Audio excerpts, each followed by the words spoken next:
Hi friend, আমি Sudip. Welcome to my YouTube channel pharmacy MCQ guide. আজকে আমি একটা বিশেষ স্পেশাল ভিডিও নিয়ে এসেছি যে আজকে একটা নতুন নিউজ আমাদের পাবলিশড হয়েছে। সেটা হচ্ছে এক্সিট এক্সামের ব্যাপারে। যে এক্সিট এক্সামটা নিয়ে আমাদের অনেক ধোঁয়াশা ছিল, যে এক্সিট এক্সামটা ব্যাপার নিয়ে আমাদের অনেক ধোঁয়াশা ছিল। সে 2024-এর অক্টোবর মাসে এক্সিট এক্সামের ডেট নোটিফিকেশান করেছিল। তো সেই এক্সিট এক্সামটা কিন্তু আজকে পুরোপুরি বাস্তবিক রূপ নিয়েছে, মানে রিয়েলিটিতে কিন্তু এক্সিট এক্সামটা হচ্ছে। এবং সেখানে নোটিশে বলা আছে নাকি এক্সিট এক্সামটা 3 দিন ধরে পরীক্ষা হবে, 3 দিন ধরে পরীক্ষা নেওয়া হবে। সব থেকে অবাক করা একটা বিষয়। 2 নম্বর পয়েন্টটা হচ্ছে এক্সিট এক্সামের ফিস শুনে আমি তো খুবই অবাক হয়ে গেছি যে এক্সিট এক্সামের ফিস হচ্ছে 5,000 সামথিং কিছু একটা অ্যামাউন্ট বলা আছে। তো এতটা অ্যামাউন্ট কোনো একটা এক্সামিনেশনের ফিস, এটা দেখে আমি সত্যি পুরো অবাক হয়ে গেলাম। তো এটা কী কারণে আমি সেই বিতর্কে যাব না, তবে আলটিমেট আমাদের যে বক্তব্যটা রাখা সেটা হচ্ছে এক্সিট এক্সাম আলটিমেট কিন্তু হচ্ছে। অর্থাৎ 2024 সালের যে সমস্ত স্টুডেন্টরা আছে তারা অলরেডি খুব চাপে পড়ে গেছে। এটা শুনে খুব ভয় পেয়ে গেছে, বিশেষত যাদের হয়তো প্রিপারেশান ঠিকঠাক নেই বা যারা হয়তো এই কোর্সটাকে ক্যাজুয়াল নিয়েছিল তাদের কিন্তু অলরেডি চাপের পোর্শন শুরু হয়ে গেছে। কিন্তু আমি সেই সূত্র ধরে একটা কথা বলবো যে 2025 সালে যারা এক্সিট এক্সাম বসবে, মানে এতদিন আমাদের যে কোনো বিষয়ে গাইডেন্স নেওয়ার ব্যাপার ছিল সেটা হচ্ছে জিলেট এক্সাম নিয়ে গাইডেন্স দেওয়া হতো। কিন্তু এখন ঘটনা হচ্ছে যে তার সাথে এক্সিট এক্সামটা সব থেকে বেশি ভাইটাল হয়ে গেছে। কেন? জিলেটের থেকে এক্সিট এক্সামটা ভাইটাল হওয়ার কারণ হচ্ছে যে আমাদের এক্সিট এক্সাম যদি আমরা পাস করতে না পারি তাহলে আমরা কোনোভাবে ডিপ্লোমা রেজিস্ট্রেশন, মানে ফার্মাসিস্টের ডিপ্লোমা ইন ফার্মাসির যে সার্টিফিকেট, যে রেজিস্ট্রেশন, মানে আমরা যে ফার্মাসিস্ট যে সার্টিফিকেটটা বেরোলো আমরা সেটা প্রমাণ হবে, সেই সার্টিফিকেটটা কিন্তু আমরা পাবো না। তো সেই কারণের জন্য 2025-এর স্টুডেন্টদেরকে বলছি তাদের হাতে কিন্তু 1 বছর সময় আছে। তারা জিলেটের জন্য না হলেও তারা কিন্তু এক্সিট এক্সামের জন্য প্রিপারেশনগুলো কিন্তু অতি অবশ্যই এখন থেকে যত্ন সহকারে নিতে হবে।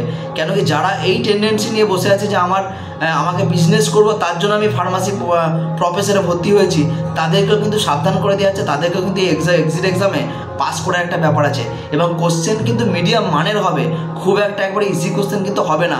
তাই প্রত্যেকটা স্টুডেন্টকে যথেষ্ট একটা ঠিকঠাক মানের, মানে মোটামুটি একটা 100%-এর মধ্যে 70% প্রিপারেশন তাদের যেন থাকতেই হবে, নাহলে কিন্তু এক্সিট এক্সামে পাস করা মুশকিল হয়ে যাবে। আর এক্সিট এক্সামে যে ফিসটার কথা বলা হয়েছে 5,000 টাকার ওপরে, সেই ফিসটা কিন্তু যথেষ্ট হাই। যদি একবার কেউ এই এক্সিট এক্সাম ফেল করে তাহলে কিন্তু আবার তাকে নতুন করে ফিস দিয়ে এক্সামে বসতে হবে। তো সেক্ষেত্রে কিন্তু যারা মিডিল ক্লাস ফ্যামিলি আছে তাদের ক্ষেত্রে কিন্তু খুবই সমস্যার ব্যাপার হয়ে যাবে এবং একটা গায়ে লাগার ব্যাপার আছে। কেননা এই 5,000 টাকাতে একটা পরীক্ষা দিচ্ছি, সেখানে যদি আমরা পাস করতে না পারি তাহলে খুবই চাপের একটা বিষয় হয়ে যায়, খুবই টেনশনের একটা বিষয় হয়ে যায়।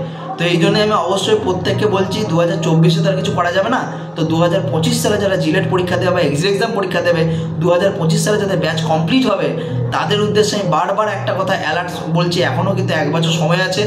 যারা এক্সিট এক্সাম এবং জিলেটের দুটোর ব্যাপারে প্রিপারেশান নিতে চাও তারা কিন্তু আমাদের যে গাইডেন্স গ্রুপ আছে, তো সেই গাইডেন্স গ্রুপে কিন্তু যোগাযোগ করতে হবে। আমি ডেসক্রিপশন বক্সে কিন্তু আমার ফোন নাম্বার দিয়ে দেবো, এই নাম্বারে কিন্তু হোয়াটসঅ্যাপ আছে, সেই হোয়াটসঅ্যাপে কিন্তু আমাদের গ্রুপে জয়েন করতে পারো।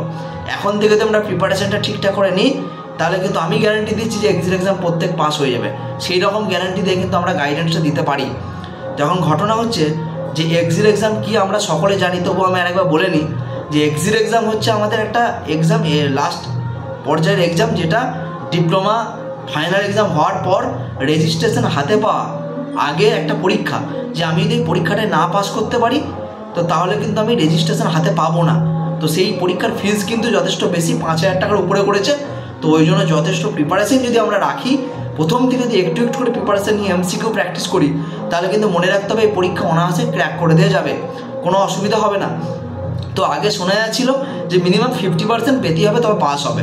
তো 50% পাওয়ার জন্য কিন্তু নিজেরা একটু গাইডেন্সের দরকার আছে, কীভাবে পড়বো, চ্যাপ্টারগুলোকে একটু বুঝতে হবে, কোন সাবজেক্ট থেকে বেশি কোশ্চেন আসে, কোন চ্যাপ্টার থেকে আমরা এমসিকিউ বেশি করে প্র্যাকটিস করব, সেই জিনিসগুলোকে একটু মনে রাখতে হবে বা সেইগুলো বিশেষ করে গুরুত্ব দিতে হবে।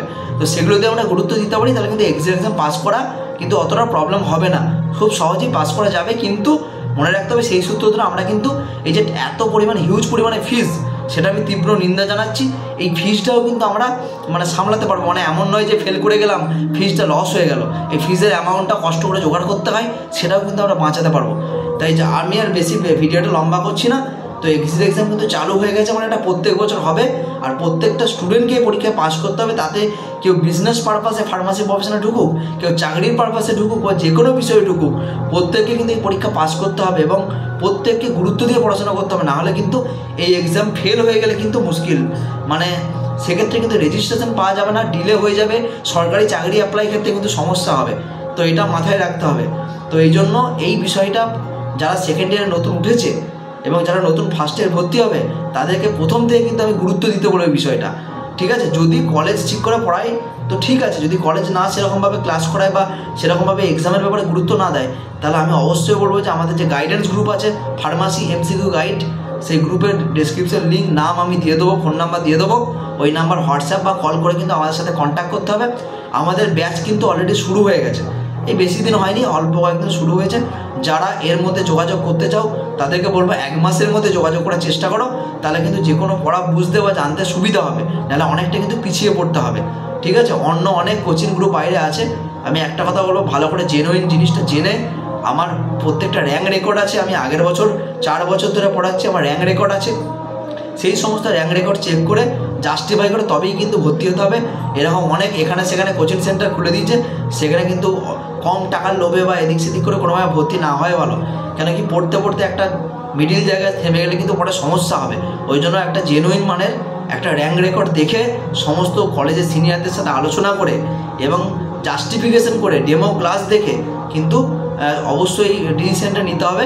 যে কোনো যেখানে সেখানে আন্ধারে পান্ধারে কোনো কোচিং গাইডেন্স গ্রুপে পড়লে কিন্তু হবে না। এই বলে আমি আজকে বক্তব্য শেষ করছি। ভিডিও ভালো লাগলে শেয়ার এবং লাইক শেয়ার সাবস্ক্রাইব করতে হবে।